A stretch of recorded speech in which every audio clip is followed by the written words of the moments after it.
Raise your hand if you've ever knit a sweater that was supposed to fit you, but didn't. Me. Yeah, same. Today we're tackling one of the trickiest parts of sweater knitting, choosing the right size. This video will focus on selecting the best size for your sweater project. Fine-tuning the fit of a sweater is much more complex and mathy and will be a separate video. There was simply no way I could do justice to both subjects in 15 minutes. Needles, pencils, and measuring tapes up. Let's get to class. Okay, here's the deal. Sweaters take time, a lot of time, and they take yarn. Sometimes a lot of yarn. The last thing you want is to finish a project, try it on, and realize that you've made a sweater for someone 2 sizes smaller or bigger than you. Ask me how I know. In my dreams. This was supposed to fit me. I made a large. Now it's a wall hanging. Let's make sure you don't have one of these. Step 1, take your measurements. I know, nobody loves this part, but trust me, it's worth it. And besides, you have to. Here's what you need to measure. Start by stripping down to your underwear. No, I am not stripping down to my underwear to demonstrate. And get yourself a good tape measure. Here's a pro tip. Most standard tape measures only go up to 60 inches. That's why I keep a 120-inch quilter's tape measure on hand, especially when I'm measuring other people. I can barely think of anything more soul-crushing than wrapping a tape measure around yourself or somebody else and having the ends not meet. Don't put yourself through that. Get a long tape measure. Here are the measurements you want. You want to take your full bust. We all know where that is. And your upper bust or chest measurement, which starts right in your armpit and comes up around your chest as evenly as you can get it across your back. And no, don't take it over a sweater. Get into your underwear. Next, you'll want to take your waist measurement. And that's either going to be your natural waist, where you bend if you tip sideways, or it might be the fullest part of your torso. Your waist might be a bigger measurement than your full bust. If that's true, you need to know that. You'll also want your bicep circumference. This is a problem area for a lot of knitters. And yes, you're going to actually have to write all these down, preferably somewhere where you won't lose them. And I'm going to say something super controversial right now. Retake those measurements every time you knit a sweater. Unless this is your 3rd sweater this month, there's a good chance that at least one of those measurements is going to be different. Okay, probably not your sleeve length, but any other measurement that involves the fleshy parts of your body, don't assume they have stayed the same, even if your weight hasn't changed. Oscar, would you like me to measure your waist for you? Don't listen to him. If you wing it, you're going to end up knitting a sweater for your aspirational self and not for the fabulous person you are right now. Now we're going to talk about the most critical element of sweater fit, and that is ease. Ease is the difference between the garment's measurement and your actual body measurement. It's what gives a sweater its fit and, in some cases, its vibe. We'll start with negative ease. Negative ease means the sweater is smaller than you. Think spandex. Remember spandex? Why 1980s? Why? And then obviously, positive ease means that the sweater measurement is bigger than yours. Think cozy, oversized, comfortable. If a pattern is designed with lots of positive ease and you're bust affluent like I am, then I would definitely recommend choosing a size based on this measurement up here and not your full bust. It will fit better through the neck and shoulders, and The ease or room you need at the full bust will already be built into the pattern.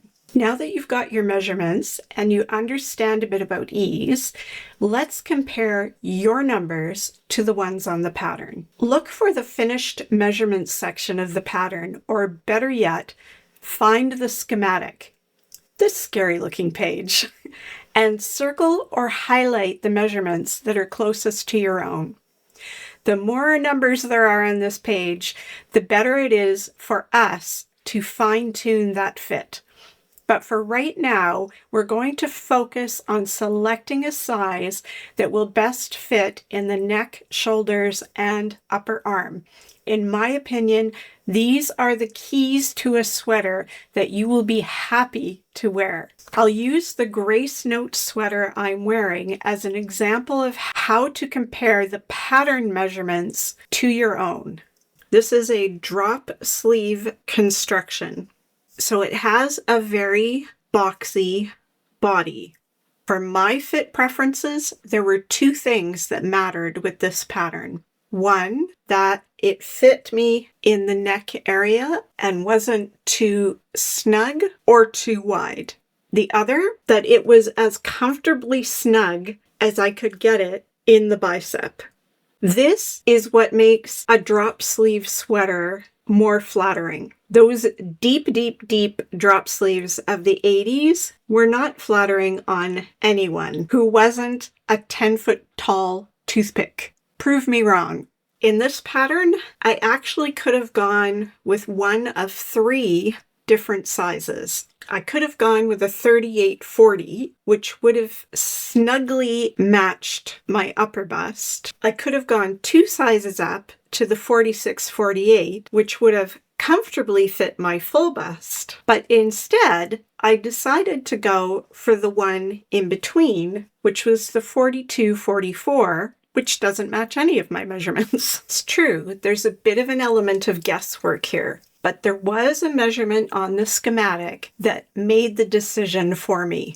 I ruled out the 46-48 size because I knew in this boxy style that I'd be swimming in that much ease. It would have been 10 inches, and that's just way too much for me. So that narrowed it down to the 38-40 inch size or the 42-44. When I looked at the sleeve circumference measurements on the schematic, that measurement in the 38-40 size was definitely going to be too snug.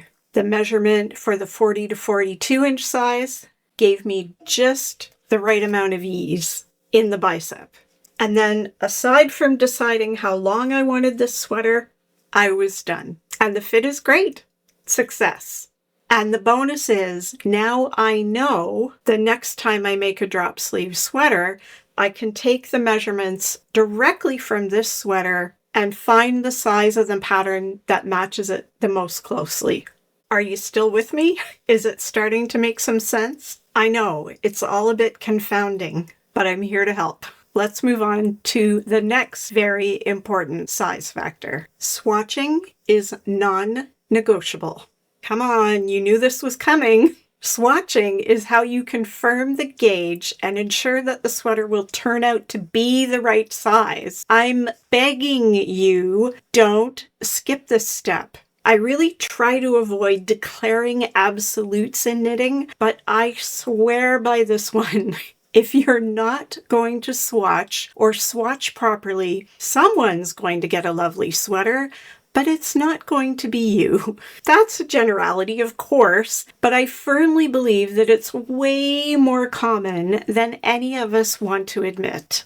For my very, very best tips, check out my 15-minute masterclass about making accurate swatches. The link's up there. See, even Oscar agrees, and he hates swatching. Oscar, that's not nice. All right, you got the fundamentals. Now here are a few pro tips to make sure that you get it right as often as possible. Check the Ravelry project notes for the pattern that you are working on. See what other knitters are saying about the pattern. Did they have to size up or size down? Did they spot any weird quirks about the sizing? Mark your size really clearly everywhere it appears on the pattern. Use a highlighter. You don't want to accidentally be following the wrong numbers. Trust me, it happens. Take a Sharpie and write your size big at the top of the page. Bonus points if you put it on every page. Check frequently as you're knitting that pattern. If you're doing a top-down construction that's all in one piece, you can keep trying it on as you go. You'll almost always need to move your stitches off a needle onto some waste yarn or some other type of cord in order to try it on. Now you can be all tedious and put it on waste yarn if you want, or you can use this handy dandy silicone knitter's cord, which is just a little hollow silicone tube. You pop it snugly onto the end of the needle, and then you just slide your stitches onto that cord. Ta-da! Pop the needle off. This stuff is a game changer. You can buy it from lots of different companies and yarn shops in these snazzy little tins. Or if you think you're going to use a ton of it, like I do, you can buy whole spools of it from Amazon. I have it in 2 sizes. And last and very importantly, pay attention to your spidey senses. Have you ever experienced that little voice in the back of your head telling you that something doesn't look right? Yeah, me too. Did you mostly ignore it and keep going? Yeah, me too. Don't do that. Every time I have ignored my sixth sense that something was not right, I have regretted it big time. And before we go, I just want to give you a few more tips if you fall between sizes. You've got a few options. You can size up or down based on your ease preference. You can play with your gauge. Knit a larger size in the pattern at a smaller gauge, or you can knit a smaller size at a larger gauge. Sometimes this does the trick. But keep in mind that if you do that, it's going to size up or down everywhere on the garment, not just the specific places you might need more ease. You can adjust the pattern stitch counts so that you land between sizes. You must be willing to math. Yes, I used math as a verb. And having an accurate gauge swatch is going to be critical for that. Or you can knit a larger or smaller size and just adjust the important parts as you need to, like adding some extra stitches in the bust, or the waist, or the hip, or knitting the next size up sleeve. Oscar, have you got any advice for people about being between sizes? I kind of like that idea. Choosing the right size might feel really overwhelming, and if I'm being really, really, truly honest, even if you do everything right, you can still end up with something not quite perfect. We just brushed the surface today. But don't fret, I will go into a lot more detail in the fine-tuning fit video. If you just can't wait until then, and don't worry, you won't hurt my feelings, here are some great resources. Check out Kim McBrien Evans. She is a master of size inclusivity and adapting patterns for all body shapes. She has a fabulous Patreon site and really great courses. I also have always learned a ton about fit from Amy Herzog's books. She doesn't design patterns anymore, but I highly recommend her books. Knitwear Love, You Can Knit That, The Ultimate Sweater Book.